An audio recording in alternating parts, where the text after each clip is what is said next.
Welcome to a just open and already new figure unboxing. This is just about one of the newest things I've unboxed on this channel, apart from the recent Ahsoka Starfighter 2-pack. Yeah, so most of the figures I've unboxed have been in their containers for around 30 years. These are brand new Walmart exclusives. It's a full wave of clones. So we have the Bad Batch, including Hunter, Wrecker, Echo, and Tech, or I guess you might say we've got Hunter, Ricka, Echo, and Tick. A clone Commando, and we also have a couple of Clone Wars series figures, Fives and Jesse. These figures have been blowing up in the groups that I'm a part of online. Everyone seems to be posting in-cap pics. Some of these seem pretty hard to find. I'll go into my toy hunting story in more details during the review. Let's just open them already.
talk about these Bad Batch figures first. I want to say that this is actually the first time that I have unboxed. Actually, this is the first time I've actually even purchased any of the windowless Black Series figures. I had not just wasn't intentionally boycotting the windowless ones, but as an in-box collector historically, I really just didn't see any point in buying many of those whenever they started doing that, because I'd like to at least be able to see the figure. I know that if you're an out-of-box collector, you're like, well, yes, open it up and you can see the figure. That's why I said whenever these came out and everyone started going crazy for them, posting all their pictures of the end caps and everything, I thought, okay, well, maybe I'll do this. I'll do this and I'll unbox these, and this will be a new experience for me. And it was. I really enjoyed getting these out of the packaging. I actually think that if I was an out-of-box collector, that I might actually prefer that kind of packaging. There was something that was enjoyable about opening up. However, I do see the arguments for those that are also out-of-box collectors not liking the windowless package. Just talking about the figures themselves and getting into the figures themselves, I want to go through and talk about these Bad Batch figures and how actually much more enjoyable I think they are outside of the box. And I'll start by talking about Hunter. Hunter is a figure, if you look at that packaging, I don't know what it is. It's partially the lighting, I think, on the product photo, but it looks bad. It looks really bad on the package. And if I'm an inbox collector, which I typically have been, I would maybe pass that up just because I think it just looks bad and the package itself looks bad. But whenever you see and you get Hunter out of the box, he actually looks much better. I thought that, and of course I know that we're trying to go for Tamara Morrison here instead of just a direct version of what we see in the animation, and they're trying to incorporate a little bit more Tamara Morrison in a lot of these figures. But these really nail it. I feel like these do just a great job of looking like the characters from the show. And Hunter looks really good. And for me, this is an argument of why you use the window packaging, because this figure looks way better than the actual product photo did, which I guess that's typically not the way it's supposed to go. They can cheat with the product photos and they can make it look a lot better than the figure actually is. Why this one got approved this way, I have no idea.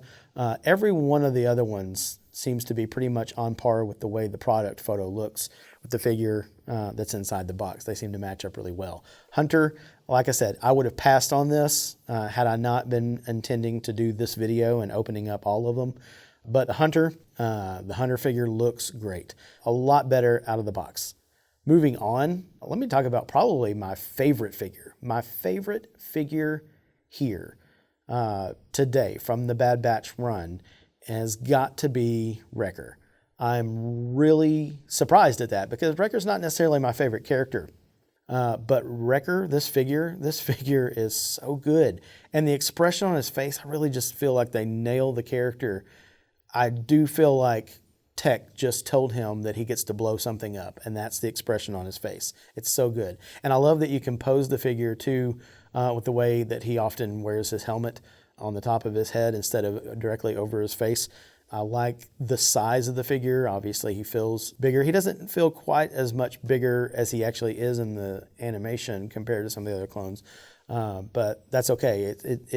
It seems legit to me. It seems really close, but maybe just the angle that I'm looking at it doesn't look quite the same.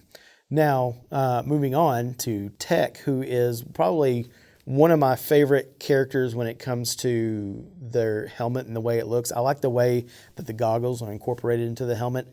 In fact, about all the Bad Batch, the way their helmets work and the way their helmets fit together with them, I really, really like those. So Tech, I love that the visor comes down. I love the goggles. I love everything about the way this figure actually moves and articulates.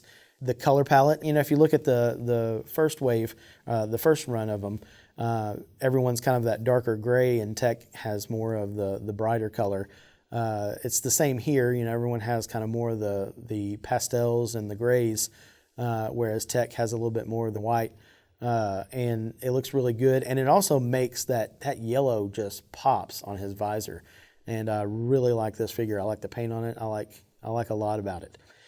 And then my favorite of the 4 Bad Batchers is Echo. He was the only one that came with his helmet already on. You had to put the helmet on the other 3.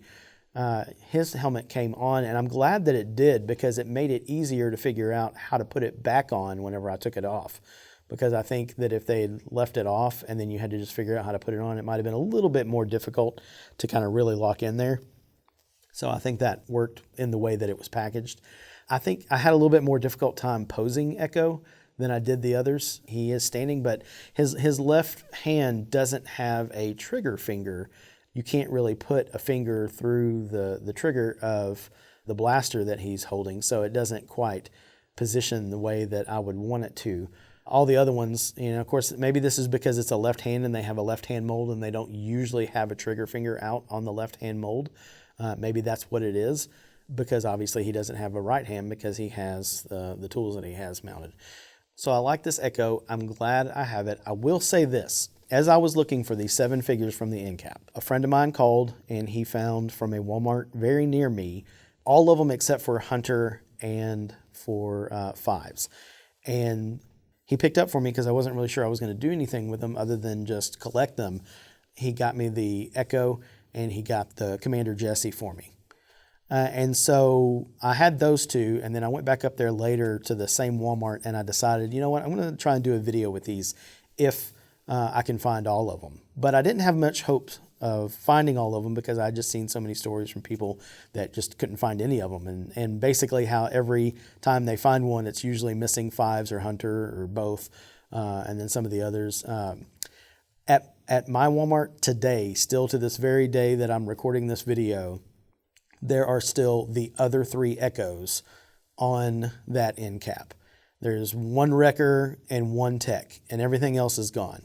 So moving on to the last figure from the Bad Batch run, we have and I'm always tempted to say Republic Commando. So the Clone Commando, I really like this figure. The way I saw somebody talking about it at first, they were talking about how plain it was, but I really think maybe I don't really see it that way. I'm not someone who customizes figures. I'm not someone who does any of the wear and weathering of the figures. I don't really do anything like that. Like I said, I've never really taken them out of the box. I've not done much with them. So I think if you're like that, though, I think if that's what you enjoy doing, then that's why we're seeing a bunch of these get snatched up, because you can army build with those and you can customize. It is a blank slate. It is a clean palette. It's an open canvas. I mean, you can just get on there and do what you want to do with it because there's so much potential compared to other figures that you might want to try and customize. I really like this figure for that reason. I do like the reflection of the light on the visor. I wish that there was a way to make it brighter, but I am looking forward to seeing more pictures online of what people are doing with these figures once I know that they start kind of getting through and going through the process of customizing them, because it's a great looking figure. Okay, the 2 clones from the Clone Wars series of the figures, part of that Walmart exclusive end cap. The Clone Commander Jesse and ARC Trooper Fives figures. I love these. I know I saw some earlier complaints about just some of the parts of them, just like the maybe the helmet on Fives not being exactly up to par with what people were wanting from that figure. But for me, these are actually, I don't know how many of those have been done before. There's a period where I was kind of dry on collecting some of the figures, and so I actually don't have a ton of the clones. So the fact that I actually have 7 clones that I just unboxed today is pretty wild to me. So having these, I really love them. And of course now at this point, I mean, we know the story arcs for these 2 characters and how much they've gone through in the story. We know what Fives went through and how tragic his story was. And Jesse is interesting, especially now that we have the Tales of the Jedi, and you actually see that, Jesse kind of gave Ahsoka one of the hardest shots, taking her out. Just one of the stun shots whenever Anakin was training her to be able to handle more than droids. And then, of course, Jesse being the one that basically led the men against her and Rex in the finale of the Clone Wars is just epic. I love having a figure for him. and there's just so much weight to both of these characters. That's obviously credit to the show's writers and, of course, the voice actor D. Bradley Baker. But seeing Tamara Morrison's likeness in these figures is so cool. And I love seeing Jesse like that. And I love seeing Fives whenever I take off the mask. So these are so great. I love that I have them. I know that there's some small things that are on the wish list, and some people have actually begun customizing them and making them more to their liking, and that's okay. I mean, you buy the toy and you want to do that with it, that's great.